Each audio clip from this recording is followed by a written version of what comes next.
could have a thyroid problem and not know it, because in the time that you checked it, it showed that it was okay. Because a lot of times with lab works with chemistry, it's like that moment, that day, that time that you went. Some things they don't change that drastically, but some things they change. You know, like our hormones. All the time. Yeah, okay. like, you know, we go through our cycles, right? As a woman, we have every week our cycle is a little bit different. So obviously those hormones, they change so much. Same thing with thyroid, it tends to change a lot. If you were to have an infection, it's going to look different.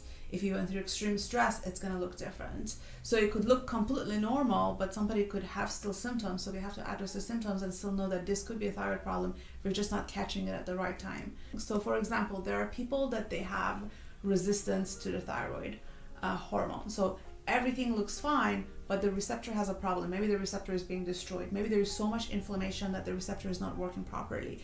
Maybe there is a decrease of vitamin A, which can cause that receptor not to bind to that hormone properly. Then everything could look good, but then you could still have a problem with your thyroid. You could still have thyroid symptoms. So then we have to check those receptors. We check CRP and homocysteine as a couple of inflammatory markers that we can check. We check vitamin A levels. We check thyroid receptors antibodies to see if those receptors are being destroyed, to see is this connection of the thyroid hormone binding to the receptor so it could go into the cell happening properly.